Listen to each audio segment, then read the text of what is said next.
नमस्कार। चलिए आज इतिहास के पन्नों को पलटते हैं और एक बहुत ही अनोखे उपचार के बारे में जानते हैं जो 19वीं सदी में काफी मशहूर था।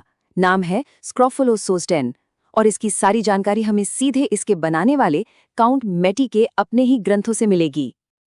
तो सबसे पहला सवाल तो यही आता है दिमाग में कि आखिर ये स्क्रूफुलोसॉरस्टोन है क्या चीज। ये नाम सुनने में जितना अजीब लगता है ना, इसकी कहानी उतनी ही दिलचस्प है। चलिए इस रहस्य को मिलकर सुलझाते हैं। अब देखिए, किसी भी पुरानी चीज को समझने के लिए सबसे पहले उसके असली सोर्स तक पहुंचना पड़ता है। तो एस्टेन को समझने के लिए हमें भी वहीं से शुरू करना होगा जहां से इसकी कहानी शुरू हुई थी। ये वो 3 मेन किताबें हैं जो हमारी इस पूरी पड़ताल का बेस हैं। इन्हें या तो खुद काउंट सीजर मेटी ने लिखा या फिर उनके सबसे करीबी लोगों ने। मतलब हम जो भी जानकारी देखने वाले हैं वो सीधे 19वीं सदी के ओरिजिनल टेक्स्ट से आ रही है। तो ये है इसका पूरा नाम स्क्रोफलोसो नंबर 10 या कहें तो S10। ये असल में काउंट मेटी की बनाई स्क्रोफलोसो नाम की दवाओं की एक पूरी सीरीज का 10वां नंबर का कंपाउंड था। अच्छा, तो अब आते हैं मेन पॉइंट पर। आखिर इस दवा का असली मकसद क्या था? इसे बनाया क्यों गया था? ये जानने के लिए हमें कहीं और नहीं बल्कि सीधे इसके बनाने वाले काउंट मेटी के शब्दों को ही सुनना होगा। अगर आसान शब्दों में समझें तो S10 एक ऐतिहासिक दवा थी जिसे खास तौर पर शरीर के 2 हिस्सों पर काम करने के लिए बनाया गया था। एक तो हमारा लिम्फेटिक सिस्टम यानी लसिका तंत्र और दूसरा हमारा खून। इसका मकसद था इन दोनों से जुड़ी पुरानी और जिद्दी बीमारियों को ठीक करना। और यहाँ पर खुद काउंट मेटी के शब्द देखिए। उन्होंने S10 को सिर्फ एक दवा नहीं कहा बल्कि ग्रैंड प्यूरिफायर और रिस्टोरर कहा। मतलब एक ऐसा एजेंट जो शरीर के अंदर जाकर पूरी तरह से सफाई करे और सिस्टम को दोबारा से ठीक कर दे, खासकर स्क्रोफ्यूला और सिफिलिस जैसी पुरानी बीमारियों के लिए।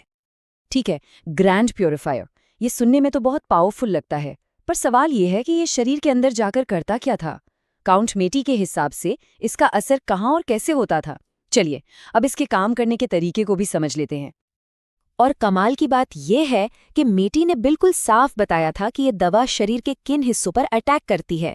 हमारी लिम्फ ग्लैंड्स, हमारी स्किन और म्यूकस मेम्ब्रेन्स। उनका मानना था कि इन जगहों पर असर करके ही ये खून में जमी गहरी से गहरी गंदगी को भी बाहर निकाल सकती है। तो अगर हम इन सब को जोड़कर देखें तो S10 के 5 मेन काम निकल कर आते हैं। ये खून साफ करता था, ग्लैंड्स की पुरानी सूजन को कम करता था, एक्जिमा और सोराइसिस जैसी स्किन की बीमारियों में काम आता था, सिफिलिस जैसी पुरानी बीमारियों के असर को खत्म करता था और सबसे जरूरी, शरीर में एक नई जान डालने का काम करता था। ओके, तो अब तक हमें ये तो समझ आ गया कि S10 क्या था और इसका काम क्या था। पर अगला लॉजिकल सवाल, इसे इस्तेमाल कैसे करते थे? मतलब मरीजों को ये दवा दी कैसे जाती थी? तो इसके इस्तेमाल के 3 मेन तरीके थे। पहला, इसे ड्रॉप्स की तरह पीने के लिए दिया जाता था। दूसरा, इसे लोशन की तरह सीधे बीमार जगह पर लगाया जाता था। और तीसरा, जो कि सबसे इंटरेस्टिंग है, कि अगर बीमारी बहुत पुरानी और गहरी हो तो इसे दूसरी दवाओं के साथ मिला कर दिया जाता था ताकि असर और ज्यादा हो। और यहीं पर यह सिस्टम और भी ज्यादा दिलचस्प हो जाता है। S10 अकेले काम नहीं करता था। जैसा हम इस टेबल में देख सकते हैं, जरूरत के हिसाब से इसे दूसरी दवाओं के साथ मिक्स किया जाता था। जैसे अगर बुखार है तो A3 के साथ, अल्सर जैसी हालत में C5 के साथ, और अगर फेफड़ों में दिक्कत है तो F1 या F2 के साथ।